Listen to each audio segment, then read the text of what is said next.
My name is Lorenzo Vidino, and I'm the director of the program on extremism at George Washington University. I'm delighted to have a conversation today about the Muslim Brotherhood in light of the debate that we've seen in the US about the designation of the Muslim Brotherhood. There have been two bills introduced in the House and the Senate about designating the Muslim Brotherhood. So there's been quite a debate in Washington about the group and the process of designation. We thought that it would be, to advance the conversation, we thought it would be important to have somebody that has worked most of his career on the topic, that has actually worked on it both as an academic, but as a diplomat, as a policymaker. And I have the enormous privilege of hosting Sir John Jenkins today for a conversation about the Muslim Brotherhood. Sir John had a 35-year-long career in the British diplomatic service. He was ambassador to Syria, to Iraq, to Saudi. He was the Foreign Office Director for the Middle East and North Africa. And in 2014, he was tasked by then Prime Minister David Cameron to lead the review into the Muslim Brotherhood. So I cannot think of anybody more qualified to discuss how a government can look into the Brotherhood. So, Sir John, thank you so much for joining us today. You're very, very welcome. It's a great pleasure, Lorenzo. Let me start with a question on what is a review? How did the British government decide to do the review, and what did the review entail? Because it's an interesting process in itself. Well, I was phoned up actually in the March, I think it was, of 2014 by David Cameron's national security advisor. David Cameron, of course, was the prime minister at the time. Who said, will you do a policy review of the Muslim Brotherhood? So I said, fine. What is it? What exactly does that mean? What do you want? And he said, well, we want to understand what the Muslim Brotherhood actually is, how it's come to be what it is now, and what the implications are for the United Kingdom, both in terms of its domestic policies, which of course also involves sociological issues like social cohesion, and the impact it has in the Middle East and North Africa in particular, and what that means not just for our foreign policy but for our relations with states in the region, of many of whom take a particular view of the Muslim Brotherhood and of Islamism more generally. So I said, fine. So there's a set of discussions we had about how we would do it. I said that I would need quite a lot of support in terms of officials in London and facilitations, and also someone to hold the archives of our interviews and so forth. And that was all done. So what we then decided was that I would write. There were two chapters to the review. One was external, what the Muslim Brotherhood means externally, which is mostly in the Middle East and North Africa. Although I did say at the time, if you want to do this properly, you need also to consider South Asia, you need to consider Southeast Asia and so forth. And a colleague of mine, the late Charles Farr, who was ex-MI6 and Home Office, and was then in charge of the counterterrorism bit of the Home Office, would write the domestic chapter of this. And they were quite different because the impact of the Muslim Brotherhood and Islamisms in Muslim majority countries is different to the impact that it has in the West, for example, as you know, and I've documented extremely extensively. So what parts of the British government were involved? Well, it was slightly unusual because I was a serving ambassador at the time, and I was approached directly by Number 10, which is fine by me, although it caused a certain amount of concern in some parts of the Foreign Office that Number 10 were bypassing them, including, I think, the Foreign Secretary. But that's the prerogative of the Prime Minister. Why they chose me, I think they chose me partly because of my background, because I'd spent so many years in the Middle East and North Africa. I spoke Arabic. I had extensive contacts across the region.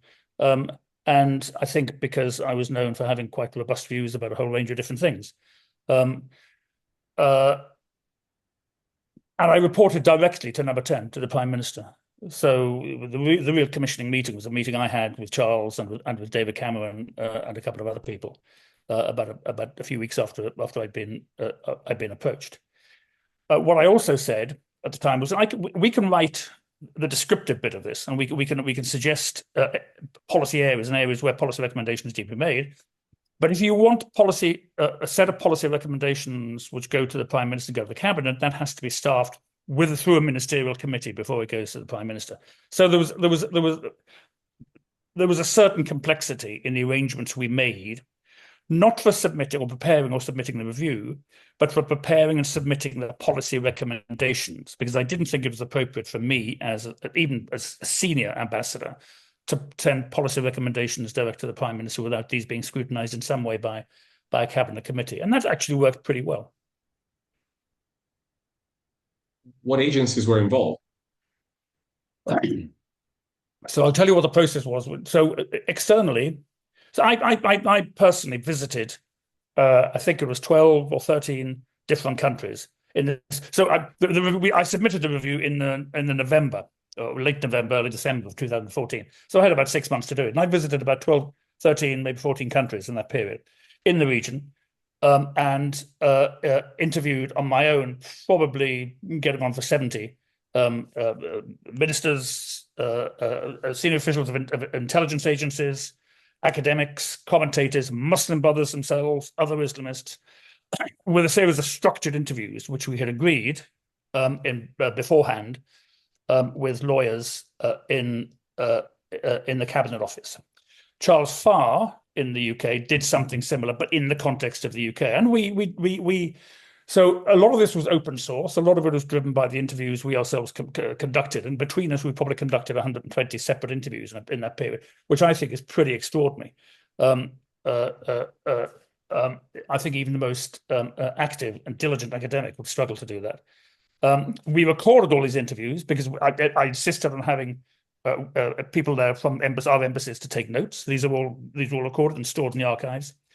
And we also drew on intelligence and other materials to inform and shape the conclusions. So it is a range of different things. I also commissioned a set of diplomatic reports from our posts worldwide to report on how our posts saw the issues and what their host governments thought of it as well. So, I mean, even though I say so myself, it was a pretty rigorous and extremely thorough process.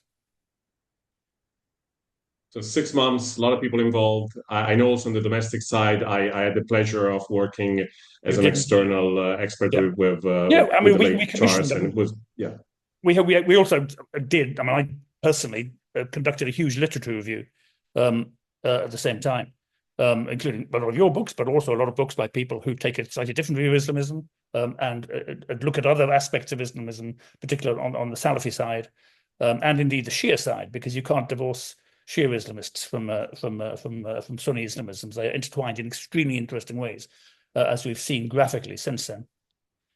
So the final product was a very lengthy report, which my understanding is has never been made public, which is remarkable because everything gets leaked these days, and that report has never been leaked.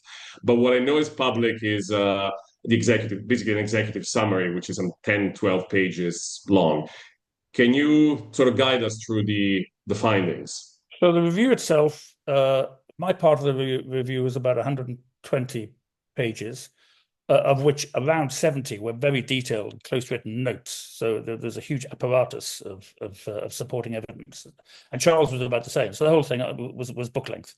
And it was never designed to be a public. This was supposed to be an internal review of policies. So it was designed to look at how we, as a government, collectively, and how the Foreign Office and other individual ministries had approached the issue of Islamism in the region, but also domestically. So it was Foreign Office plus Home Office, putting it crudely.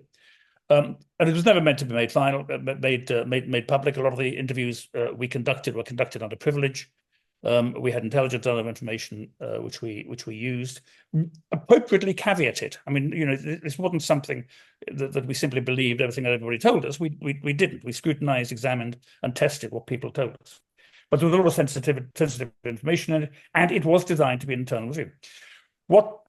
So I submitted the review just before I left the Foreign Office at the end of at the very beginning of 2015. The idea then was that the Prime Minister would make a written statement to the House of Commons. So it would be a statement which he would present orally, but it would be written down and kept in the House of Commons library, which is what he did. Now I'm trying to remember the exact timing of that. It was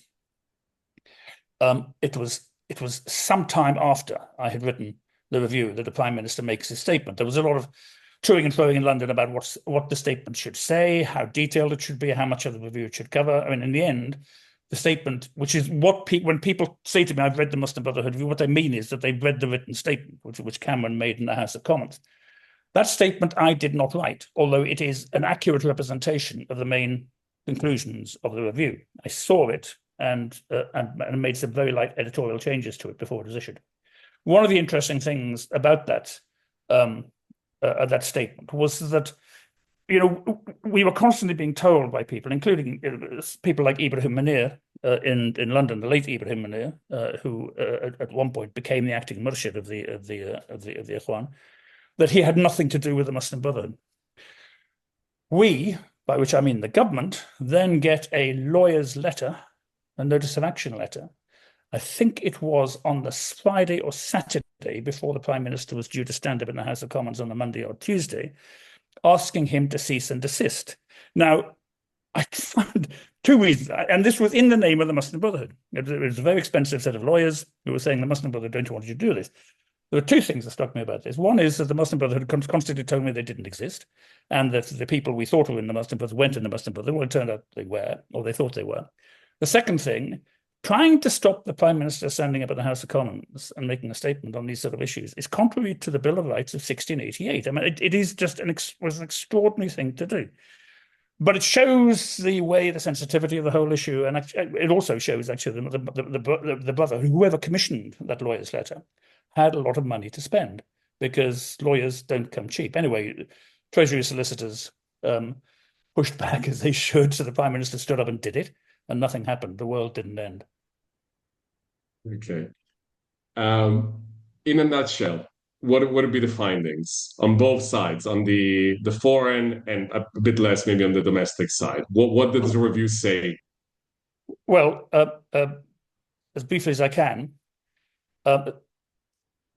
to understand Islamism, you have to understand the history, where this comes from. So we went into that in some detail. The Muslim Brotherhood, of course, it emerges in Egypt in 1928, and it is the mothership of all subsequent organized Islamisms. Islamisms are not Islamism. I mean, I say Islamisms because there are various manifestations, and it's very protean, the way it keeps evolving.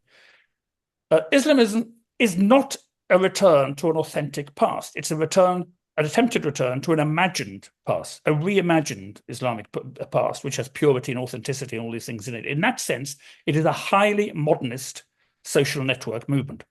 That's what it is. And I said at the time, in response to some criticism, you know, the Muslim Brotherhood is not SMERSH or the Comintern. It's essentially a very sophisticated, very rooted social network with a history. And you have to understand the social history, and you have to understand the nature of social networks in the Middle East. It's a form of a clan. It's become a sort of modernist clan-type network. And that gives it huge resilience, particularly at times of persecution. And we saw that in the 1960s and 1970s, and we've seen it since, actually, in places like Syria. And it also makes it very hard to track, because what you're looking at are these filaments of personal relationships, of social relationships across boundaries, across borders. It is transnational. The goal of the Muslim Brotherhood from the start was the reestablishment of some sort of international global Muslim community, who would then form some sort of global political community under some sort of a single religio-political authority. There was the Brotherhood, like all Islamists, have always had a yearning for the return of the Caliphate. Now, whether these things are achievable or not, that's clear. And this fundamentally arises from their understanding of revelation. And revelation tells them what political order looks like, what social order looks like, and what illegitimate order looks like. And my problem with Islamism as a whole is that its insistence that revelation, the revelation contained in the Quran and the Hadith, is the only way in which you can legitimately order a society, a religion, and a political community, is fundamentally counter to the Western tradition of secular, rationally discovered law. And I've written about this. There is the issue of violence and their approach to violence. The people will say, famously, the Brotherhood in Egypt in 2013 were bearing their chests and saying, "We are peaceful." Silmiyin. Actually, if you look back at the history of the Brotherhood, certainly after about 1939, when Hassan al-Banna makes his famous address, fifth address to the annual Congress of the Muslim Brotherhood, and he enunciates a theory of physical force, of change by physical force. It's quite vague, but it's there. And they set up the special apparatus and the Nizam al-Khas and so forth. Now, it was in the context of a culture of street violence at the time. But this combination of the appeal to religious authority and the justification through religious authority of violent revolution or violent change was poisonous at the time and has become even more poisonous since then. It is true, I think, that the Brotherhood, their theory of violence is a prudential theory of violence, as it were. That violence, you can use violence to overthrow a state if you think it's going to work. It's not. For the Brotherhood, it is not the sort of radical brutality that you get in later forms of Islamism, like as practiced by Daesh and others, which come out of a range of other theoretical texts, particularly the management of savagery by Abu Bakr Naji. But there is a continuum and there is a continuity in the fundamental tenets of Islam, which you can trace back to the Brotherhood in the 20s, 30s, and 40s. I mean, the executive summary, the part that is made public of the review, says that openly that the Brotherhood is sort of the intellectual origin of contemporary jihadism, yes, and that parts of the Brotherhood have not abandoned violence, and that at best it keeps an ambiguous relationship towards violence. It supports Hamas.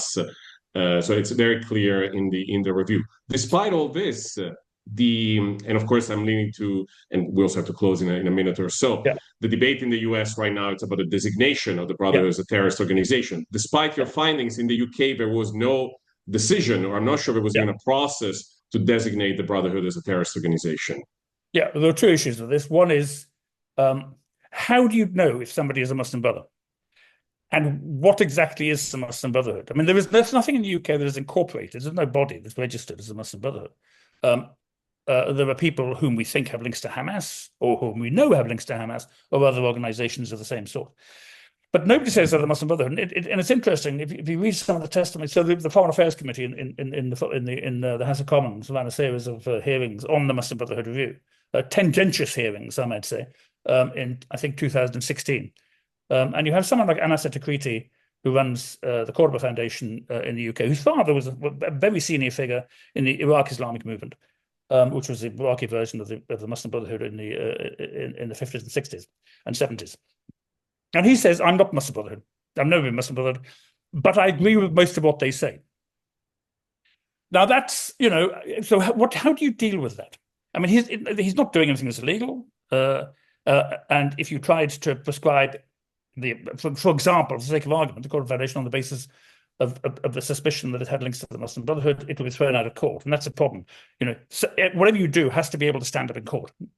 I do think there are two interesting things though that happened. When I wrote the Muslim Brotherhood review in 2014, when it's published, a lot of people, including a lot of commentators whom I respect, commentators on Islam and Islamism whom I respect, came out and said, this is nuts. Why is Cameron doing this?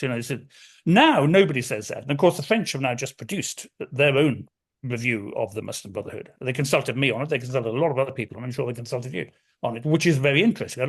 Most of that is centered on what's happening inside France. But people take this issue seriously now, the Muslim Brotherhood issue, in a way they didn't in 2014, 2015. That seems to be an interesting and that, of course, is caused by, I think, fears of the impact of organized movements which use or exploit Islamism to identify gaps in social cohesion in our own countries. We're seeing this in France, we're seeing it elsewhere. The second thing is, I said at the time to Cameron, given that it's difficult, you're chasing ghosts a lot of the time when you're doing this, look at the money and look at where the money's going.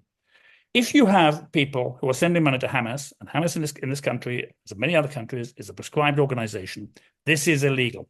If they're doing that, they are supporting Islamism. And that is something you can do something about. That actually that's been very effective in the United States in a not in a consistent way, but from time to time over the last 25 years. For me, that's the way you go. John, thank you so much. Unfortunately, we ran out of time. I think there will be a lot of conversations going on in the US, and hopefully we can have you back. My sense is that this is something we'll discuss in the administration and in Congress for quite some time. But knowing about the British experience, I think, is very important for policymakers and the public. So thank you very much again, and till next time. You're very welcome. Bye-bye.